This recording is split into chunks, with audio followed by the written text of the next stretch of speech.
Okay so आज हम इस लेसन में दो चीजों को कवर करेंगे जो कि लास्ट हैं, नॉट द लीस्ट।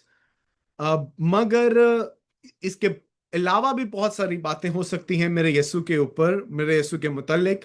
पर आज हम स्टडी करेंगे the resurrection of Jesus Christ and the exaltation of Jesus Christ. ये दो टॉपिक्स हम आज स्टडी करेंगे, यानी मसीह यीशु का जी उठना और मसीह यीशु की सरफराजी।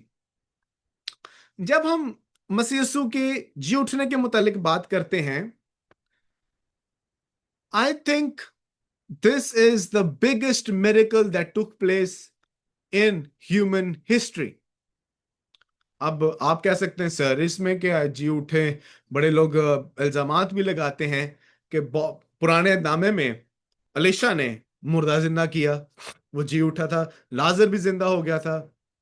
देयर आर मेनी टेस्टिमोनीज के लोग जिंदा हुए हैं। जी आप बिल्कुल ठीक कह रहे हैं, मैं आपके साथ एग्री भी करता हूं।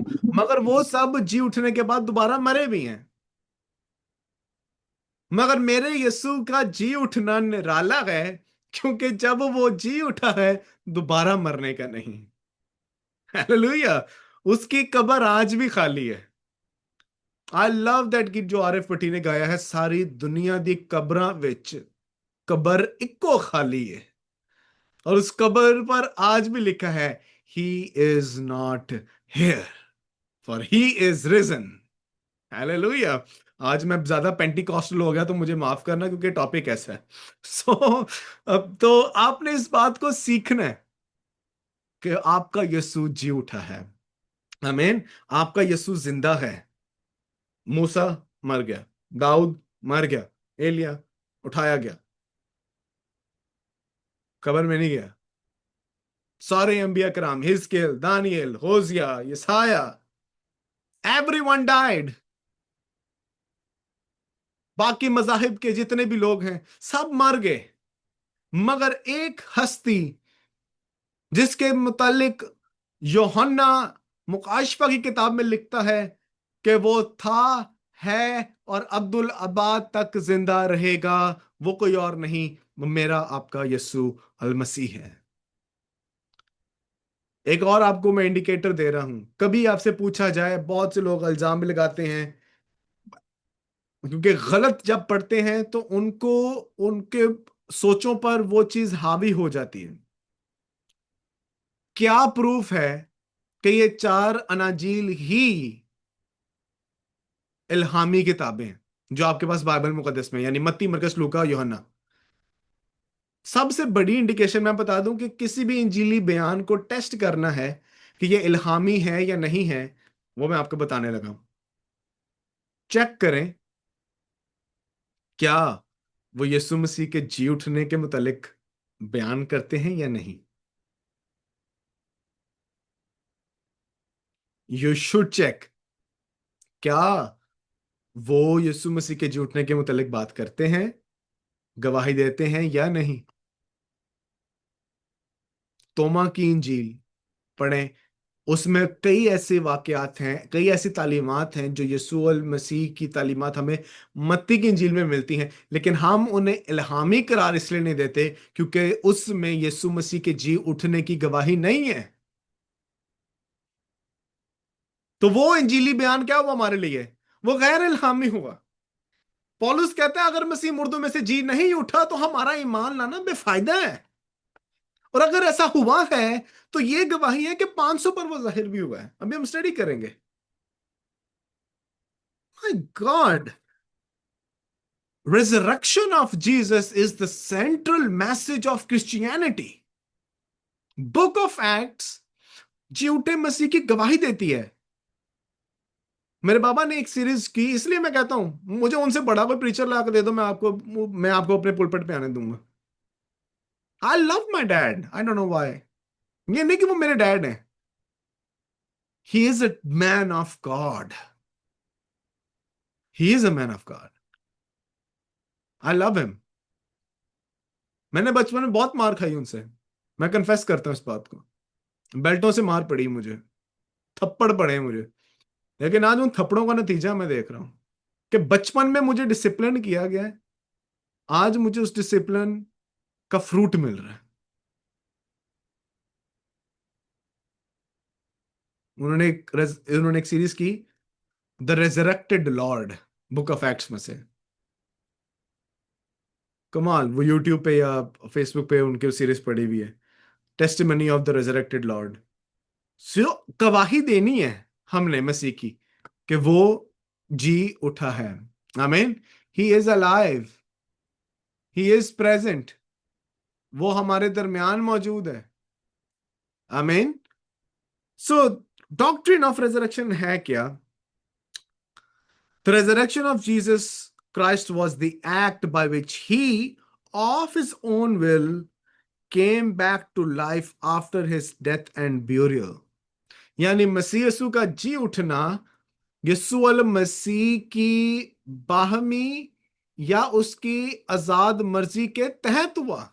यीशु मसीह ने यह कहा जमीनी खिदमत में, मुझे जान देने का भी इख्तियार है और लेने का भी इख्तियार है।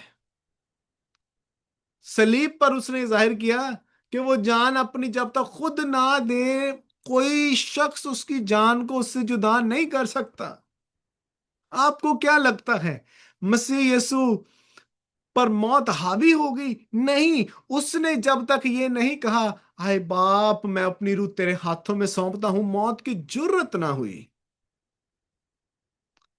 और तब यीशु मसीह ने ये पुकार कर अपनी जान दे दी।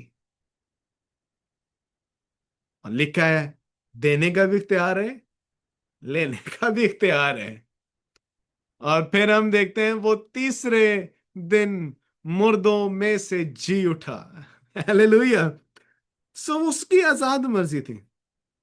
हम कुछ सर्टेन एस्पेक्ट्स इस रिजरेक्शन के, इस जी उठने के वाक्य के मुतालिक सीखेंगे। नंबर वन, द नेचर, जी उठने की फितरत क्या थी। याद रखें, मसीह यीशु का जी उठना कोई मनगढ़ंत कहानी नहीं है। It was a bodily resurrection, it was a bodily resurrection. Bible मुकद्दस इसकी तालीम नहीं देती कि यीशु मसीह का जी उठना सिर्फ रूहानी तौर पर हुआ, बल्कि बाइबल मुकद्दस इस बात की गवाही देती है कि यीशु मसीह का जी उठना बदनी तौर पर हुआ। देखिए मेरे साथ जरा मत्ती की इंजील 28वां बाब। आज मैं अपनी बाइबल ही घर भूल आया हूं, इलेक्ट्रॉनिक बाइबल का सहारा लेना पड़ा है। मत्ती की इंजील 28वां बाब, उसकी 9वीं आयत। और देखो, यीशु उनसे मिला और उसने कहा सलाम। उन्होंने पास आकर उसके कदम पकड़े और सिजदा किया। क्या पकड़े? कदम पकड़े। अच्छा, रूह पकड़ी जा सकती है, कदम पकड़े जा सकते हैं, क्यों? वो बॉडी है। देखिए जरा मेरे साथ, यूहन्ना की इंजील 20वां बाब, उसकी 25 से 28।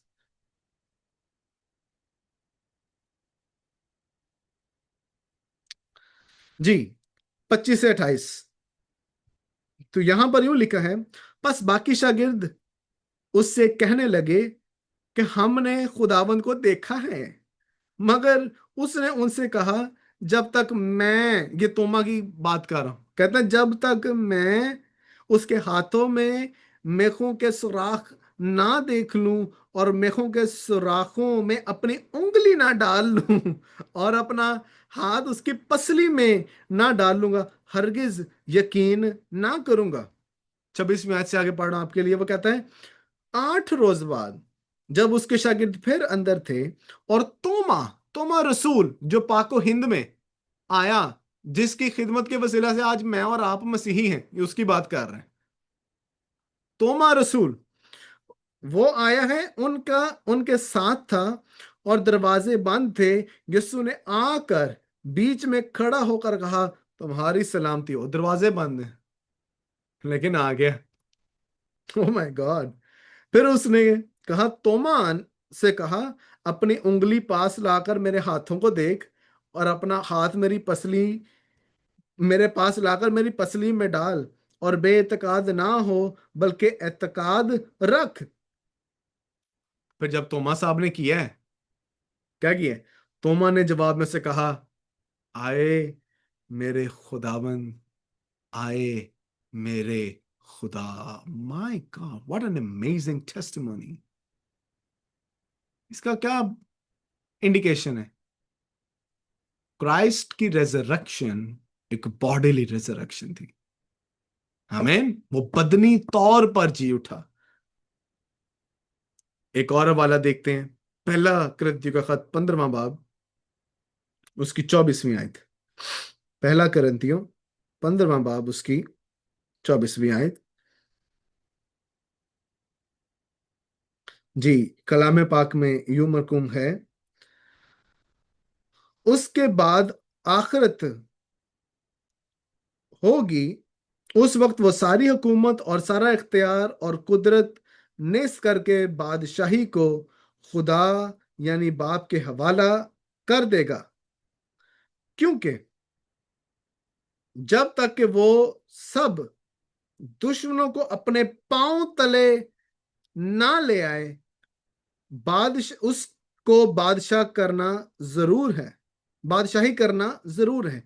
अब पांव तले, ये एक मेटाफर भी है, but what we need to learn from here is, it is a sign indication of a bodily resurrection.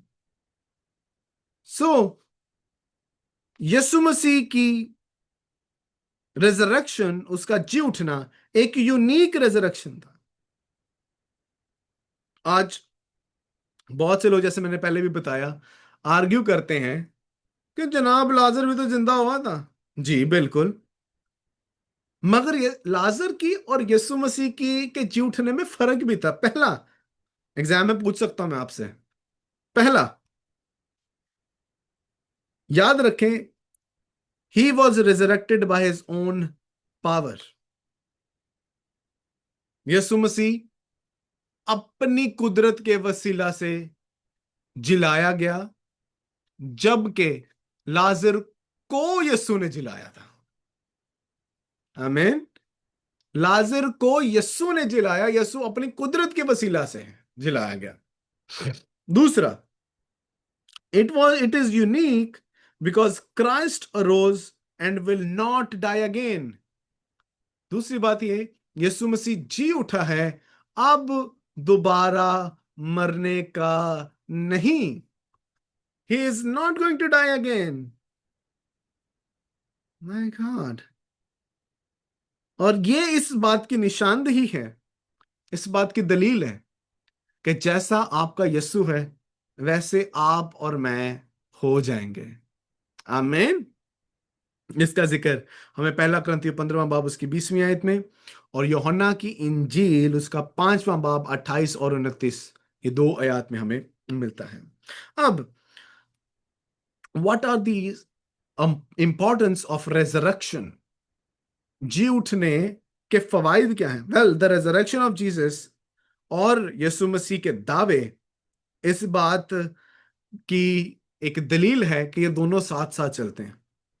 जब देखिए, वैसे पहला करंथियों 15वां बाब,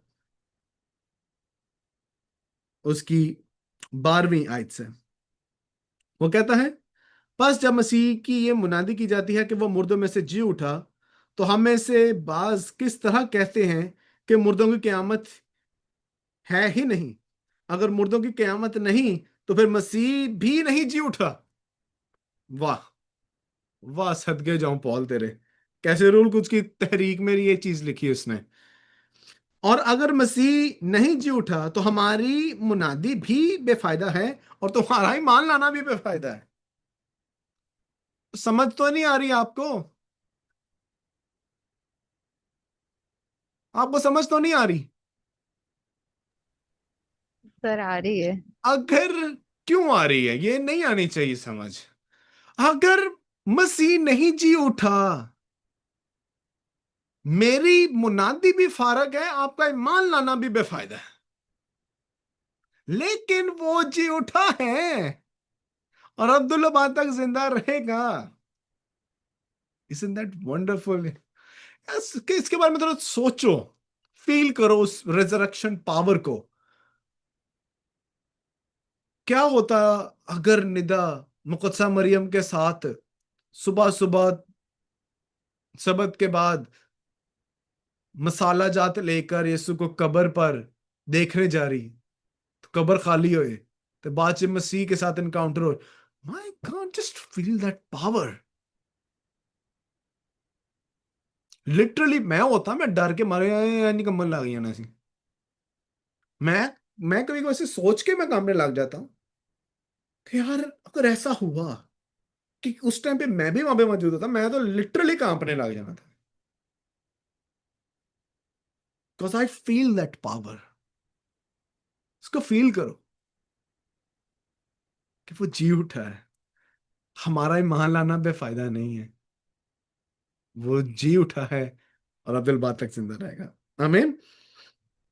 और रेजरेक्शन ऑफ जीसस, अगर यीशु मसीह जी उठा है, तो ये इस बात की दलील है कि आप और मैं भी जी उठेंगे, है ना। आप और मैं भी जी उठेंगे। और यकीनन इसका वादा यीशु मसीह ने खुद किया था। देखिए मेरे साथ यूहन्ना की इंजील 11वां बाब उसकी 25 और 26 दुआ याद।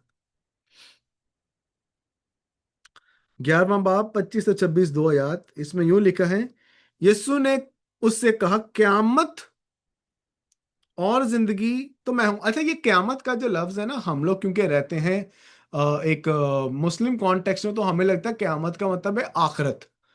और क्यामत का मतलब आखिरत नहीं है। क्यामत का मतलब है कायम किए जाना, रेजरेक्शन, जिंदगी दे दिए जाना। तो यीशु क्या कह रहा है? I am the resurrection, I am the resurrection and life. जो कायम है वही कयाम, वही कायम कर सकता है, और आप उसमें कयाम कर सकते हैं। Try to understand this thing. उसने कहा, क्यामत और जिंदगी मैं हूं, जो मुझ पर ईमान लाता है गो वो मर जाए तो भी जिंदा रहेगा, और जो कोई जिंदा है वो मुझ पर ईमान लाता है वो अब तक कभी नहीं मरेगा।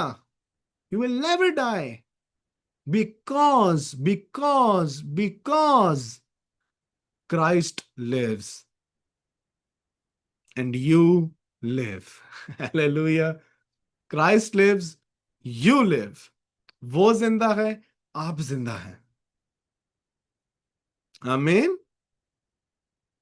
उसके बाद मसीह के दावे, लिटरली अगर जो मसीह ने दावा किया, क्या मतलब जिंदगी मैं हूं, इंजील का अंगूर का हकीकी दरख्त मैं हूं, आसमान से उतरी हुई रोटी मैं हूं, अगर मसीह जी ना उठता, तो उसके सारे दावे झूठे साबित होते हैं। देखिए मैं जरा मत्ती की इंजील 16वां बाब उसकी 21वीं आयत।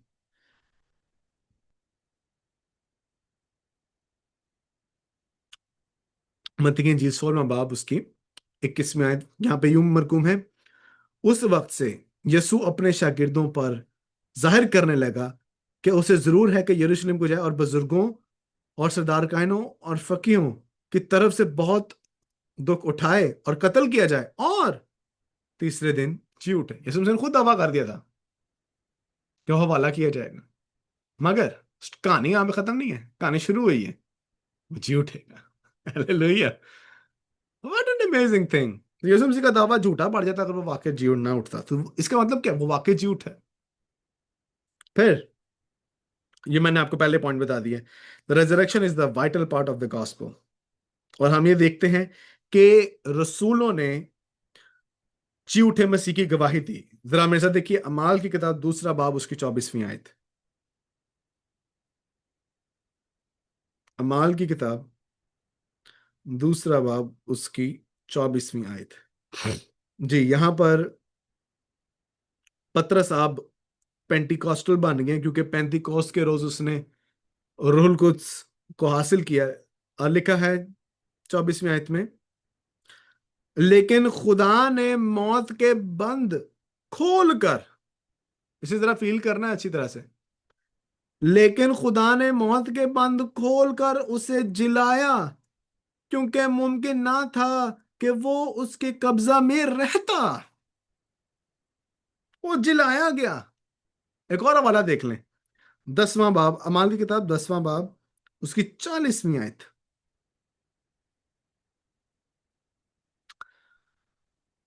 उसको खुदा ने तीसरे दिन जिलाया और जाहिर कर दिया। What were the disciples, what were the apostles preaching? About the resurrected God, about the resurrected Christ. So, this is what you need to know. This is what you need to learn. This is what you need to experience. You need to experience the power of resurrection. You need to experience the power of the Holy Spirit. क्योंकि लिखा है, जिस रूह Quds ने उसे मुर्दों में से जिलाया, वो आज आप में और हम में तासीर करता है। आमीन। अब ये तो था the doctrine of resurrection. What are some false teaching against resurrection? ठीक है, इसके खिलाफ लोगों ने क्या क्या मनगढ़ंत बातें की हैं, क्या क्या अपने फलसफे पेश किए हैं, और फिर बाइबली तरीके से हमने उनको कैसे टैकल करना है, उसके बारे में सीखने हैं। उससे पहले कि हम आगे जाएं, एनी क्वेश्चंस, आप मुझसे सवाल पूछ सकते हैं, and then I will move forward.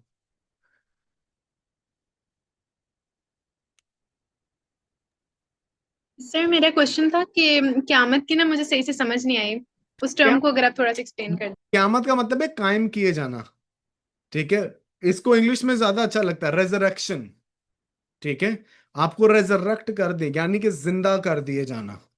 क़यामत हमारे, क्योंकि हमारे कॉन्टेक्स्ट में मुताबिक हमें लगता है रोजा हश्र, जजमेंट, वो क़यामत है, वो नहीं है।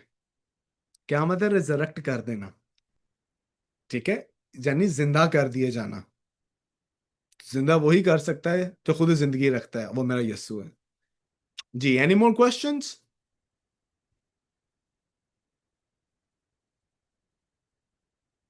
No questions? पक्की बात है। चलें, false teaching against the resurrection. अब देखें तो जो तंग नजर लोग हैं, इंग्लिश में से कहते हैं स्केप्टिक्स। जो तंग नजर लोग हैं, उन्होंने मसीह के जी उठने के मुतालिक जो तालीम है, उसको गलत साबित करने की पूरी पूरी कोशिश की है। मगर हम जो बाइबल मुकद्दस के मानने वाले हैं, हम जो इस बात पर ईमान रखते हैं कि ये खुदा का कलाम है, तो हम इस बात पर पूरे दिल से, पूरे दिल से ईमान लाते हैं और ईमान रखते हैं कि यीशु मसीह वाकई ही में जी उठा है। आमीन। ये तंग नजर अफराद, जिन्हें हम इंग्लिश में स्केप्टिक्स कहते हैं, वो चार पॉइंट्स या चार आर्ग्यूमेंट्स, चार निकात पेश करते हैं कि यीशु मसीह जी उठा, नहीं जी उठा। लेकिन हम उन्हें प्रूव करेंगे कि यीशु मसीह जी उठा है। ये समझ लो आपका ईस्टर का मैसेज ही तैयार हो रहा है। ये बड़ा यूनिक होगा, डिफरेंट होगा। तो जो तंग नजर लोग हैं, जो स्केप्टिक्स हैं या एथियस्ट हैं, उनको हम कैसे टैकल कर सकते हैं? पहला आर्ग्यूमेंट, द थेफ्ट लाई। ठीक है, यानी चोरी का झूठ। वो इस बात के को मानने वाले हैं कि सबसे बड़ा, जो सबसे पुराना झूठ है, वो ये है कि यीशु मसीह जी उठे।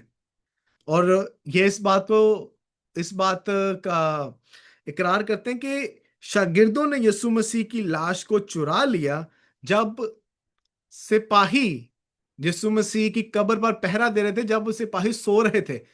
तो शागिर्दों ने यीशु अल मसीह की लाश को चुरा लिया था, और उसके बाद उन्होंने जो मजहबी रहनुमा हैं या कायदीन हैं, उनको ये झूठ, ये बताने के लिए ये पैसे दिए उन शागिर्दों ने कि यीशु मसीह जी उठा है।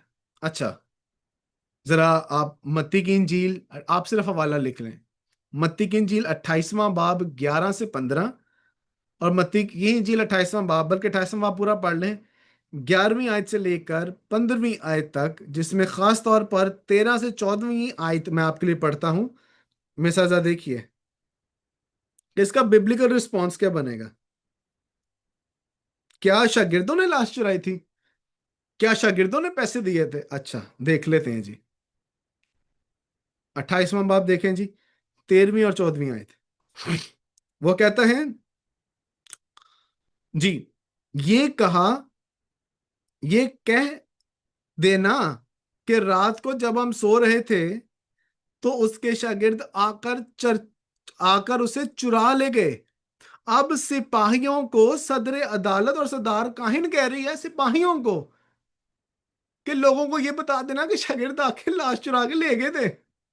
और बिब्लिकल आर्गुमेंट ये है शागिर्दों ने लाश नहीं चुराई, बल्कि उन्हें शागिर्दों ने ना ही उनको पैसे दिए, बल्कि उन सिपाहियों को पैसे मिल रहे थे कि जनाब लोगों को ये जाकर झूठ बता दो कि शागिर्द आकर उसकी लाश को चुरा कर ले गए हैं। और 14वीं देखिए वो कहता है, और अगर ये बात हाकिम के कान तक पहुंची तो हम उसे समझाकर तुमको खतरा से बचा लेंगे।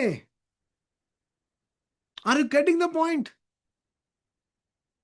शागिर्दों पर इल्जाम लगाया गया कि उन्होंने लाश को चुराया है, पर हकीकत में ऐसा नहीं हुआ। हकीकत में यह हुआ कि यीशु मसीह जी उठा और इन सिपाहियों को जो कब्र के बाहर मौजूद हैं, इनको पैसे दिए गए, इनको कह दिया गया कि लोगों को जाकर यह कहना कि शागिर्द आकर हम वो यीशु की लाश को चुरा कर ले गए।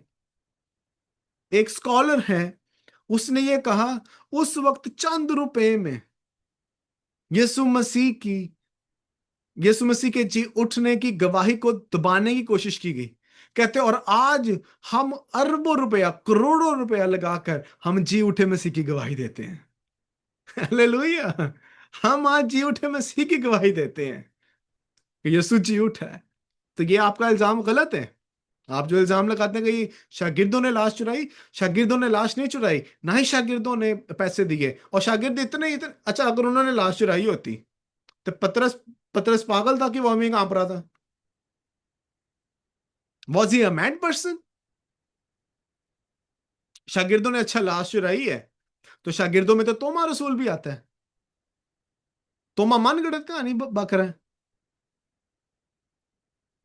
तोमा की यानी फिर मुनादी बेफायदा जब वो हिंदो पाकिस्तान में आया। Nonsense, this is nonsense. शागिर्दों ने लाश नहीं चुराई, शागिर्दों ने पैसे नहीं दिए, यीशु मसीह रूल कुद्स की वसीला से जी उठा। हालेलुया! दूसरा, जनाब, ये तंग नजर लोग, स्केप्टिक्स, इस बात को कहते हैं कि यीशु मसीह कभी भी सलीब पर नहीं मरा था। ये आपने ना लिखने हैं एग्जाम में, ये जो जो नोट्स बना रहे हैं सही तरह बनाएं। आपने आपको मैं एग्जाम में पूछूंगा और आपने इसका जवाब भी देना है, बाइबली जवाब भी देना है। वो कहते हैं कि यीशु मसीह सलीब पर कभी मरा ही नहीं था, वो सिर्फ फेंट हो गया था। अब यहाँ पर ना मेरे पास कुछ हैं मेडिकल वाले बंदे भी हैं। मेरी प्यारी सी बहन यहाँ पे मेडिकल वाली बैठी है। जरा निदा माइक ऑन करके जरा बताना कि फेंट होना क्या होता है। सर फेंट होने का मतलब है बेहोश हो जाना, अपनी सुध बुध खो देना। अच्छा, जब कोई बंदा फेंट होता है क्या उसे होश होती है कि वो कहाँ पर है? उसे नहीं होश होती। आप में से कुछ लोगों को पता होगा कि समटाइम्स बंदा हाइपोग्लिसीमिया में चला जाता है। निदा मुझे भी आती साइंस। मुझे भी साइंस आती है। मुझे कोई सर मुझे कोई कह के देखे तो पादरी है। पादरी पढ़े लिखे नहीं होते। मैं बताता हूं फिर आपको। हाइपोग्लिसीमिया इज जब आपकी शुगर बिल्कुल लो हो जाती है और आप फेंट हो जाते हो। आपको पता नहीं चल रहा तो आपके इर्द गिर्द आपकी आंखें जरूर शायद खुली हो सकती हैं, लेकिन आप वहां पे मौजूद नहीं होते। You don't know where you are. So faint होना, यीशु मसीह पर इल्जाम लगाया गया कि वो सिर्फ फेंट हुआ था, वो मदहोश बेहोश हो गया था सलीब पर।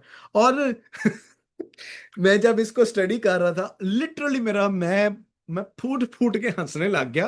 और मैं लाइब्रेरी में, जब मैं रिसोर्स पढ़ रहा था लाइब्रेरी में बैठे, मैं चीख चीख के हंसने लग गया। मुझे आके उसने कहा, जो वहां पर काम कर रही थी, डिसिप्लिनरी थी। उसने कहा sir what are you doing, ma'am I am sorry. माँ में जब मैं बाहर निकला मैंने कहा ये पार्टी इसलिए मैं हंसा था।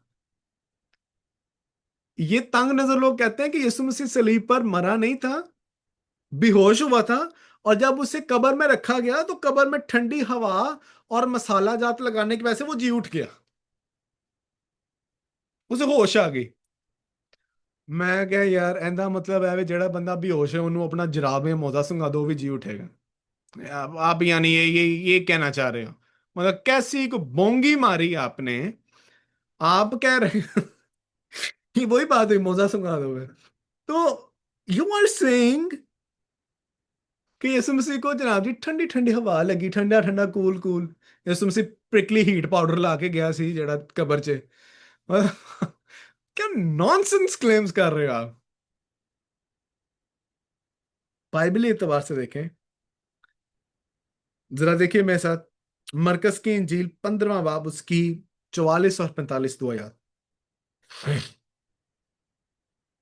मरकस की इंजील 15वां बाब 44-45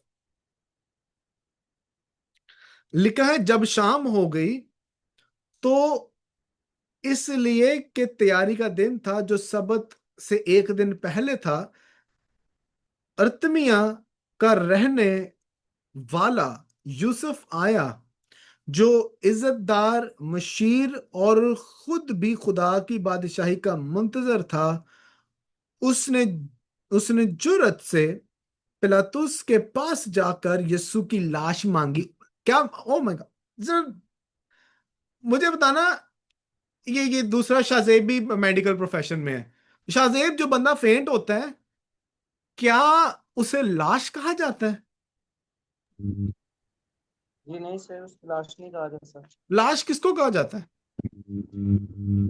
सर जो मर जाता है, जो बिल्कुल सांस खो देता है, जिसको जिसकी सांस एक्सपायर बंद हो, पेशेंट। एक्सपायर। हाँ, ये टर्म अच्छी है, अच्छी लगी मुझे। एक्सपायर्ड पेशेंट, उसको क्या कहा जाता है? लाश।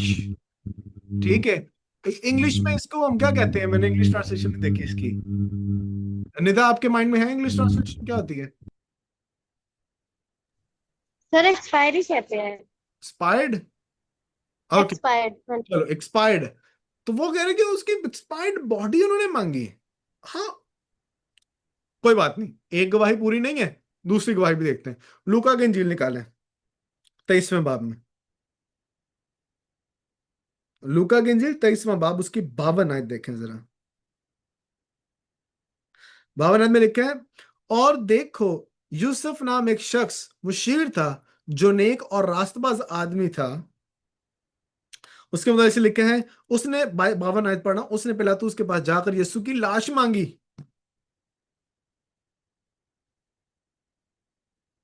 यूसुफ और निकोदेमस ने यीशु की लाश मांगी, यीशु की लाश को मांगा।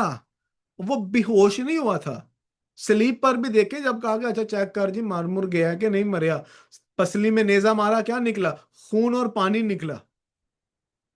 यीशु मसीह सलीब पर मुआ था। मैं फिर इसको यूं भी कहता हूं, अगर आप समझते हैं यीशु मसीह बेहोश हुआ, इसका मतलब यह है कि फिर आपको आपके गुनाहों की माफी आधी मिली, पूरी नहीं हुई। आधी आधी माफी हुई है। लेकिन बाइबल मुकद्दस फरमाती है, मैं अपनी जान तेरे हाथों में सौंपता हूं, he died on the cross.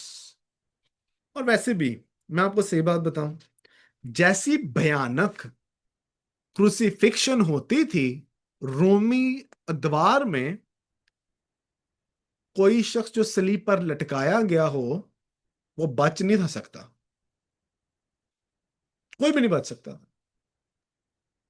जिसे कहते हैं ना, आपने मूवीज में मूवी में डायलॉग सुना होगा, मैं तुम्हें ऐसा बदला लूंगा तुमसे कि तुम मौत भी मांगोगे तो तुम्हें मौत नहीं आएगी, बल्कि तुम सिसक सिसक के मरोगे। तो ये वो सिसक सिसक के मरना है सलीब पर। बट डेथ फैक्चुअल है, डेथ होती है, कोई शख्स बच नहीं पाता। तो इसलिए ये आपकी जो बोंगी है, ये वो बेहोश हो गए थे, उन्हें ठंडी ठंडी कूल कूल हवा लगी, वो उठ गया, ये बोंगी है। सो बोंगियां सीख रहे हैं, इसलिए मैंने वर्ल्ड रिलीजन पढ़ाना है आपको, कि आप सीखें कि कैसे कैसे लोग बोंगियां मारते हैं और बाइबल हमें क्या सिखाती है। और अगर फिर भी 2 घंटे निकाल के बाइबल नहीं सीख सकते, solute. You know I really love you all, क्योंकि आप टाइम निकाल के इस कलाम को सीखने आते हैं। विल टेक अ, कितने मिनट चाहिए? 10 मिनट्स ब्रेक लेते हैं और शुरू कर रहे हैं इसको। सो जो तीसरा हमारा तंग नजर लोगों या स्केप्टिक का जो इल्जाम है या जो आर्ग्यूमेंट है, दैट इज कॉल्ड हेलुसिनेशन। अच्छा, ये इस बात की दलील देते हैं या दावा करते हैं कि दर हकीकत वो लोग जिन्होंने यीशु मसीह को देखा, वो एक्चुअली हेलुसिनेशन थी, यानी उनकी नजरों का धोखा था। अच्छा, ठीक है सर, आप बड़े लोग, आप बड़े काम करने वाले, आप बड़े दावे और इल्जाम लगाने वाले कि यीशु मसीह के जी उठने के मुतालिक लोगों को धोखा हुआ। जरा मेरे साथ देखें, पहला कुरिन्थियों का खत 15वां बाब। अब ये याद रखना है आपने कि सबसे ज्यादा रेजरेक्शन के ताल्लुक से पौलुस रसूल ने एक्सप्लेन किया है। पहला कुरिन्थियों 15वां बाब, उसकी तीसरी आयत से मैं आगे आपके लिए पढ़ता हूं। कलाम पाक में यूं मरकूम है, चुनाचे मैंने सबसे पहले तुमको वही बात पहुंचा दी जो मुझे पहुंची थी, कि मसीह किताब मुकद्दस के मुताबिक हमारे गुनाहों के लिए मुआ और दफन हुआ और तीसरे दिन किताब मुकद्दस के मुताबिक जी उठा। और कैफा को, अब ये याद रखना है, पॉलुस की उनको मेंशन कर रहा है, कहता है कैफा को और उसके बाद उन 12 को दिखाई दिया, फिर 500 से ज्यादा भाइयों को उसको एक साथ दिखाई दिया, जिनमें से अक्सर अब तक मौजूद हैं और बाद सो गए। फिर याकूब को दिखाई दिया, फिर सब रसूलों को, और सबसे पीछे मुझको, जो गोया अधूरे दिनों की पैदाइश हूं, दिखाई दिया। मुझे ये बताएं, जो 500 से ज्यादा लोगों पर जाहिर हुआ, क्या सारे के सारे, सब के सब लोगों को ही नजरों का धोखा हुआ? या सबको नजरों का धोखा हुआ है? एक और मैं आर्गुमेंट पढ़ा था, मैंने इसको जरा श्रिंक करके इतना आपके लिए कर दिया। कुछ लोगों ने कहा कि ये सारे जो शागिर्द थे, ये मैं के नशे में थे। अच्छा, अगर ये 12 ने नशा किया भी है, अबल तो किया नहीं था, अबल तो किया नहीं था। अगर 12 के 12 ने नशा भी किया था, जो 500 को जाहिर हुआ है, सारी की सारी भीड़ ने नशा किया हुआ था।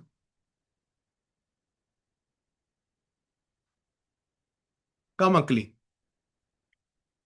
यीशु मसीह बदनी तौर पर उनके सामने जाहिर हुए, ये उनकी नजरों का धोखा नहीं था, हेलुसिनेशन नहीं था, यीशु मसीह वाकई जी उठा था। आमीन। आखिरी बात। जी जी। सर, ये यहाँ से क्या, इसका क्या मतलब है? अब तक मौजूद हैं, मतलब वो लोग अभी तक जिंदा हैं जो जिन्होंने जब यीशु को पौलुस देखा था? लिख रहा था, ये तब की बात है। जब पौलुस इस खत को लिख रहा था, वो कहता, अब तक, अब आप लेटर लिख रहे होते हैं तो आप कहते हैं मेरे पास शाहजेब मौजूद है, भाਵੇਂ वो बाद में अमेरिका चला जाए, खुदा करे। तो लेकिन वो खत जिस टाइम पे आप लिख रहे हैं, उस टाइम पे शाहजेब आपके पास मौजूद है। And for all of you, Shahzeb और निदा, ये दोनों बहन और भाई हैं, और and I love them both. तो जब आप खत लिखोगे तो ये लिखोगे ना कि शाहजेब आपके पास है। 10 साल बाद जब आप खत पढ़ेंगे, या 60 साल बाद, खुदा इसको जिंदगी दे, अगर तब तक ये नहीं होगा तो क्या मतलब अभी तक मौजूद है। तो उस वक्त मौजूद है, ठीक है, उस वक्त जो जिंदा थे, ये उसका मतलब है। चौथा और आखिरी इल्जाम जो ये लोग लगाते हैं, वो है द रॉन्ग टूम्ब टीचिंग। ये तंग नजर लोग कहते हैं कि सॉरी मैं हंस रहा हूं, मेरा हासा निकल गया था ये सारे इल्जामात लिखते लिखते।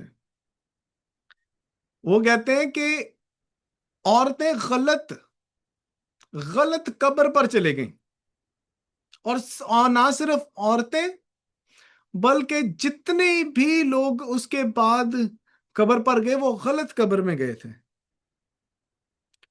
मतलब यार, इतनी भी क्या बोंगी मारने की बात है। जरा देखिए मेरे साथ मरकस की इंजील 15वां बाब 47वीं आयत। मार्क 15:47। ओके, 47 में वो कहता है, और अब इसे गौर से पढ़ना है। वो कहता है, और मरियम मगदलीनी और यूसियस की माँ मरियम देख रही थी कि वो कहाँ रखा गया है। क्या क्या, क्या कर रही थी? देख रही थी। मुझे तो डेले फाड़ फाड़ के देख रही होंगी कि यीशु मसीह को रखा कहाँ पे जा रहा है। औरतों को, शागिर्दों को इस बात का बखूबी इल्म था कि यीशु मसीह को कहाँ रखा गया है, क्योंकि यूसुफ जो अरमतिया का रहने वाला है, उसकी कब्र में उसको रखा गया। उस टाइम पे यहूदी रसूमात के मुताबिक, कल्चर के मुताबिक, लोग अपनी कब्र पहले ही परचेज कर लेते थे। यीशु मसीह के पास तो इतने पैसे भी नहीं थे कि वो कब्र परचेज कर लेता। हमने यीशु मसीह की लाइफ में स्टडी किया कि जब वो हैकल में गए तो उसकी माँ और उसके लीगल फॉस्टर फादर ने कबूतर की कुर्बानी की, बरे की नहीं की। क्यों? पैसे नहीं थे। They had no money, and he did not even had a money to buy a tomb. और उसको लेने की जरूरत भी नहीं थी, क्योंकि उसे पता था उसे वहां पे रहना ही नहीं। तो यूसुफ और मतिया की कब्र में उसको रखा गया, शागिर्दों के सामने, औरतों के सामने उसे दफनाया गया, उसको दफन किया गया। क्योंकि दफनाना ये नहीं है कि बताया पाजी सलीब तो ला के उन्हें सोट देता था, नहीं, उसे कपड़े में रखा गया था। उसे कपड़े में रखा गया था, रुमाल उसके सर पर था, सारी चीजें प्रिपेयर की गई थी। तो इतना सब कुछ जब किया गया हो, तो क्या आप भूल सकते हैं? मुझे अभी भी याद है कि मेरे दादा की कब्र किस जगह पर, किस कब्रिस्तान में है। मुझे यह भी पता है कि मेरी नानी की कब्र किस जगह, किस कब्रिस्तान में, क्योंकि मैंने खुद दफनाया था। दादी को नहीं, नानी को। दादाजी की तो वफात तब हुई जब मैं 4 साल का था। मैं नानों को जब मैंने दफनाया, मैंने अपने हाथों से दफनाया था। आई नो कि उनकी कब्र कहां पर है। तो इन औरतों ने लिखा, देखा। I haven't check the Greek, let me check the Greek. Greek में क्या ये देखने के लिए वर्ड यूज किया गया है, क्योंकि उसमें एक जरा थोड़ी सी ना क्लैरिटी मिल जाती है इसकी मीनिंग की। Let me check it right away, right now. ये है मार्क 15:47। मार्क 15:47।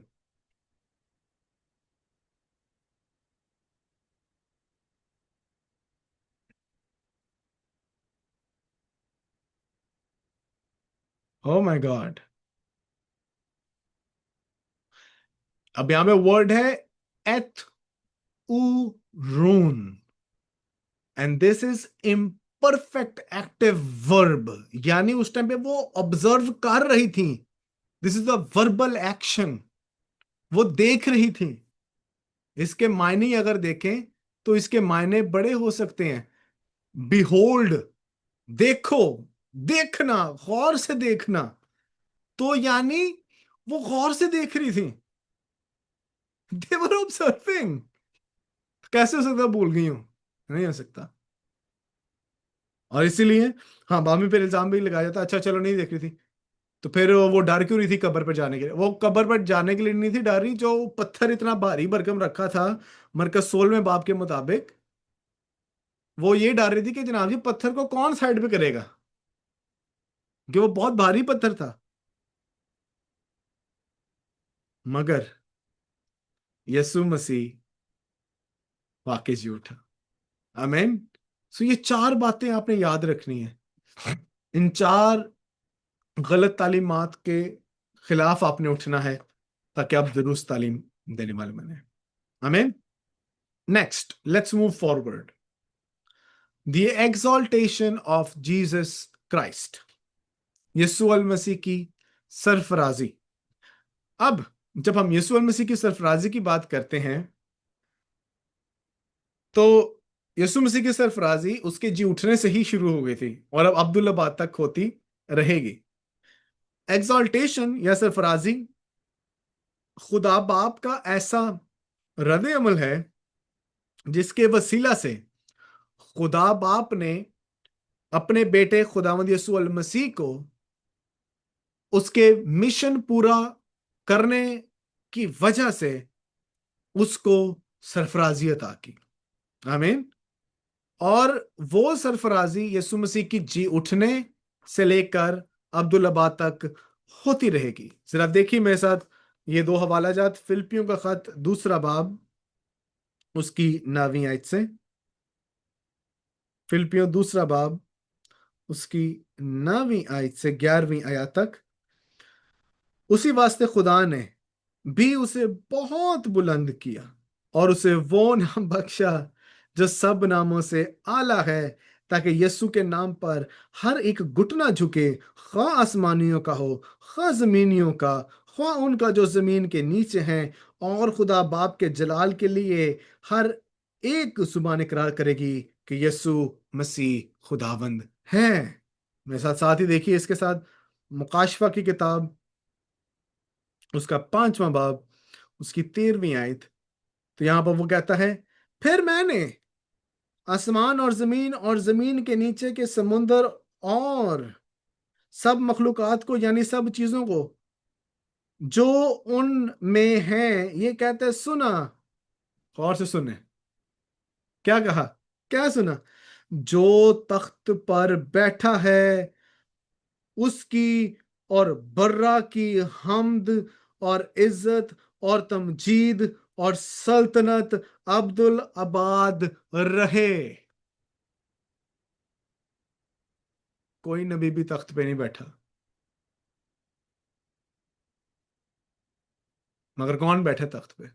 मेरा यीशु बैठा है।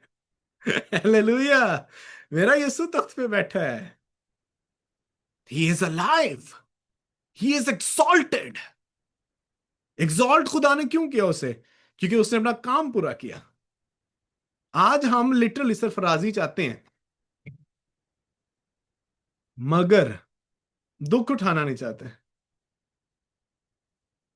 मैं अक्सर बस यूं कहता हूं, सरफराजी बर्बादी के बाद ही होती है। जब आप बर्बाद हो जाते हैं, जब आप मर जाते हैं, जब आप थक टूट के हार जाते हैं, मगर खुदा के साथ चलने का अहद करते हैं, आप सरफराजी हासिल करते हैं। आमीन। So the exaltation begin with resurrection. याद रखें, यीशु मसीह की सरफराजी उसके जी उठने के साथ ही शुरू होगी। आफ्टर द रेजरेक्शन शागिर्दों को समझ आई ऐसा सारा हो की रहा है। मैं मैं कभी कभार को यूं भी समझता हूं, आपको पता है बगलोल क्या होते हैं?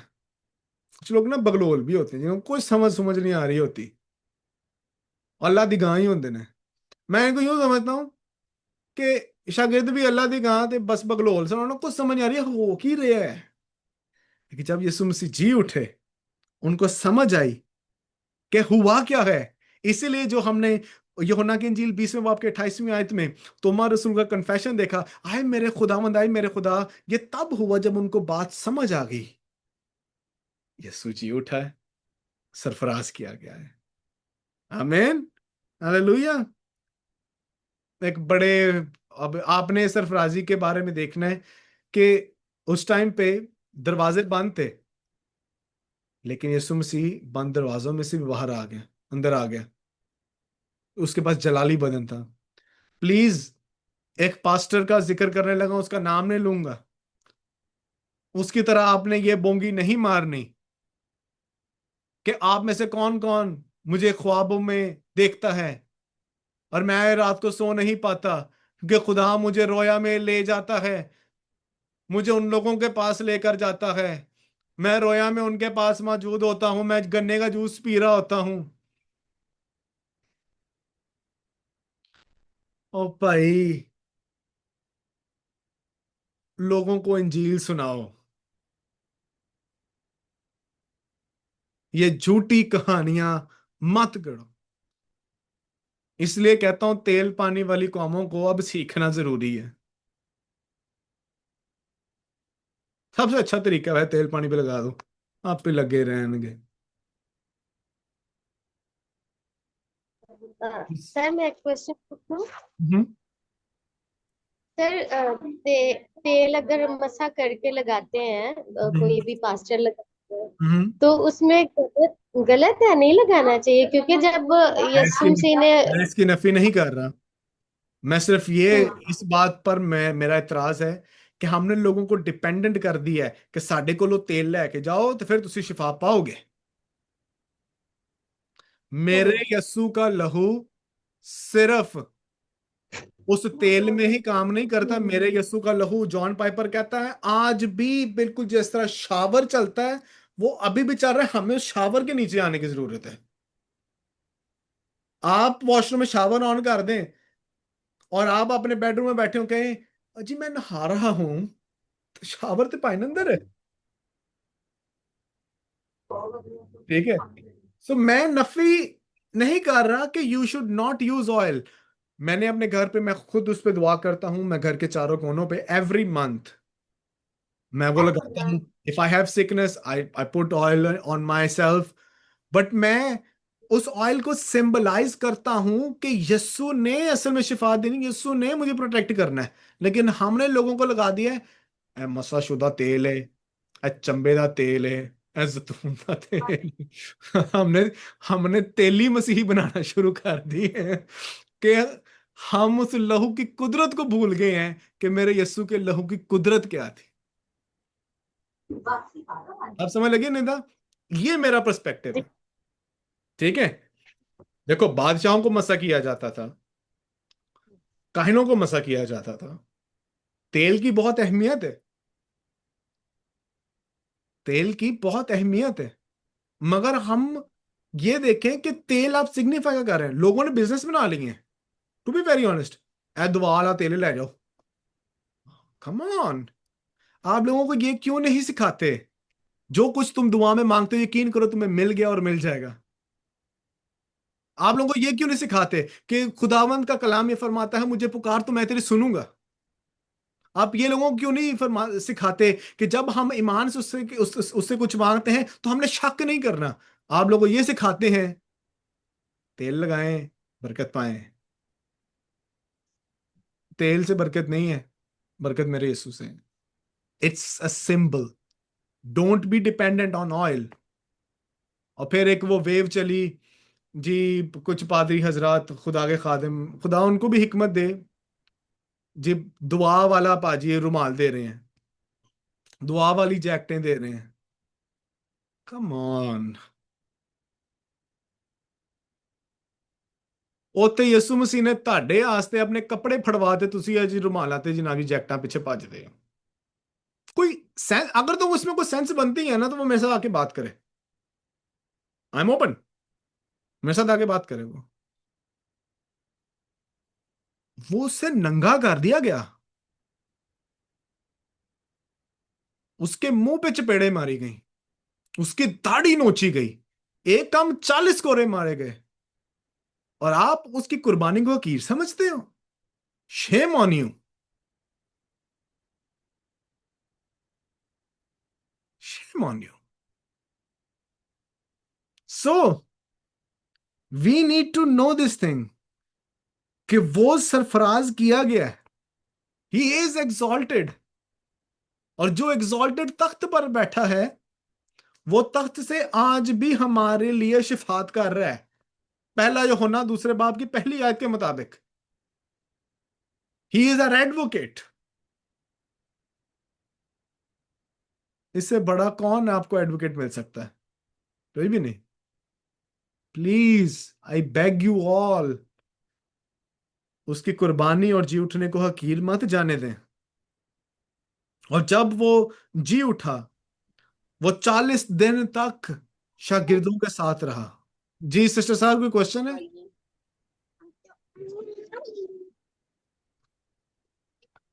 तो बस हाथ लग गया। अच्छा चले। वो 40 दिन तक लोगों के सामने आता रहा, उन पर जाहिर हुआ, और उसने इस बात की गवाही दी कि वो कामिल इंसान ही नहीं, कामिल खुदा भी है। आमीन। जब वो दरवाजे बंद थे, अंदर आ गया, इस बात की क्या गवाही है कि वो कामिल खुदा है। He is God. और इसी बात को रसूलों के जहनों में डाला, और रसूलों ने उसके बाद में जी उठने की गवाही को सिखाया। फिर 500 के सामने भी वो जाहिर हुआ, जैसे हमने पहले सीखा। और मसीह की सरफराजी उसके सऊद फरमाने के बाद भी जारी रही। It continued. सऊद फरमाना क्या है? मसीह यीशु का आसमान पर मफौकल फित तरीका से उठाया जाना। ये पेंसिल है, ये मैं फेंकूंगा, नीचे जाएगी। पता है साइंस की जुबान में से क्या कहते हैं? The law of gravity. Nida हमें भी साइंस आती है थोड़ी बहुत। आई डोंट नो आप में से लोग जानते हैं नहीं जानते, बट मेरा बैकग्राउंड केमिस्ट्री का है, और मेरी स्पेशलाइजेशन मैथ स्पेक्ट्रोमेट्री है। तो वो हजरात जो कहते हैं पादरी पढ़े लिखे नहीं होते, आगे मेरे से बात करो फिर। Why am I being building this credibility? मैंने सिर्फ थियोलॉजी नहीं सीखी, फिलॉसफी भी पढ़ी है, साइंस भी पढ़ी है। खुदावंद ने, मैं उसका शुक्र करता हूं, मैं इन सब डिसिप्लिन से गुजरा हूं। लेकिन आपको सही बात बताऊं, मैंने सब कुछ जो किया उसको मैं कूड़ा समझता हूं, बिल्कुल पौलुस रसूल की तरह। क्योंकि मुझे जब भेद मिल गया मसीह की सलीब का, I said no, this is the best thing to do. मुझे निदा की अभी भी बात याद है। निदा को मैं हॉट सीट पर लेकर आ रहा हूँ। She is a nurse, job कर रही है। आई थिंक 2 जॉब्स करती है। इसका मुझे हार्ट इतना अच्छा लगा, जब मैं लास्ट टाइम पाकिस्तान आया तो मुझे मिला, मैं इससे मिला तो सारे ग्रुप ही आया हुआ था। उसके बाद फिश भी खाई, इस बार फिर खाएंगे फिश, निदा डोंट वरी। तो इसने मुझे बड़ी जबरदस्त बात की जो मेरे दिल में रही, कि सर बेशक मैं नर्स हूं, करनी मैंने खिदमत है। मैं कहा परफेक्ट। मैं कहा this is the urgency, this is the compassion, this is the passion that I want, कि पाकिस्तानी चर्च में ये पैशन हो। मेरी मामा नर्स रही हैं, अभी लास्ट ईयर अगस्त में वो रिटायर हुई। Why is that? उन्होंने मेरे बाप को फाइनेंशियली भी सपोर्ट किया। मेरे बाबा ने 25 साल केमिस्ट्री पढ़ाई है, काम होता है। मैंने 4 साल केमिस्ट्री पढ़ाई है, और अभी बाइबल पढ़ा रहा हूं आपको। अभी भी मैं पढ़ा रहा हूं। I am doing 3 jobs here eight America. I am doing 3 jobs. मैं सुबह उठता हूँ 5 बजे, रात को सोता हूँ 10 बजे। फिर अगर लोग कहते हैं, लोग पादरी शरीम साहब मजे में हैं, people just know the story, the glory, they don't know the story. आपकी जिंदगी में लोग जलाल देखेंगे, मगर उस जलाल तक पहुंचने वाली स्टोरी को कभी नहीं देखेंगे। I focus on the glory and also the story. Christ को ग्लोरी इसलिए मिली क्योंकि उसकी स्टोरी कमाल थी। ना सिर्फ कमाल बल्कि बा कमाल थी, क्योंकि उसकी स्टोरी ये थी कि वो हमारे गुनाहों के लिए हवाला किया गया, और हमें जिलाने के लिए वो जलाया गया, हमें रास्तबाज ठहराने के लिए जलाया गया। रोमियो 4:25। And it continued. अब वो सरफराजी की स्टेट में, जब वो आसमान पर उठाए गए, against the law of gravity गए, जिसका जिक्र आपको अमाल की किताब पहले बाब की 9वीं आयत से लेके 11वीं आयत तक मिलेगी। और this was a prophetic sign कि वो दोबारा आएगा। उनके फरिश्ता ने आगे कहा, अब अकबर आते क्यों जिस यस्सु को, उन्होंने जरा नोट कीजिएगा, कहते हैं जिस यस्सु को, यानी वो यस्सु जिसको तुमने मुर्दों में से जी उठने के बाद देखा, वही यस्सु दोबारा आएगा। वही यीशु जो एग्जॉल्टेड है आफ्टर रेजरेक्शन, वो दोबारा आएगा। There are some important aspects with the ascension. वो ये मसीह का आसमान पर जाना इसलिए जरूरी था ताकि हमें रूहुल कुद्स मिल सके। इसी ने कहा मैं जाता हूं ताकि तुम्हारे वास्ते दूसरा मददगार भेजूं। है दूसरा मददगार वो नहीं है, ये सीख लें। वहां पर लिखा है आगे भी, और नहीं जी आगे पढ़ देना, आगे पढ़ देनी। यानी रूह हक, यानी होली स्पिरिट, यानी रूहुल कुद्स, उसका जाना इसलिए जरूरी था ताकि नंबर 1 रूहुल कुद्स आ सके, एंड नंबर 2 वो आसमान पर तख्त पर बैठे हुए हमारे लिए शफात करने वाला बने। पहला तिमोथियस 2:5 और पहला यूहन्ना 2:1, ताकि वो हमारे लिए शिफात करने वाला बने। और दी एग्जॉल्टेशन ये अब्दुल्लाबाद तक रहेगी। और बस फिर रिपीट कर दीजिएगा। और पहला तिमोथियस 2:5 और पहला यूहन्ना 2:1 कि यीशु मसीह हमारी शिफात करता है। सो ये 2 बात आपने याद रखनी है कि मसीह का सऊद फरमाना इसलिए निहायत ही जरूरी था ताकि रूहुल कुद्स आ सके और वो हमारी शिफात करने वाला बने। अब रूहुल कुद्स के आने का जिक्र किया जा रहा है। I want someone from you to answer me this question. Why was it necessary for Christ to die and ascend for Holy Spirit to come? बहुत ही लॉजिकल क्वेश्चन है। यीशु मसीह का मरना क्यों जरूरी था ताकि रूहुल कुद्स आ सके? जी, एनीवन? बाय द वे, ये वो दोबारा अदालत के लिए।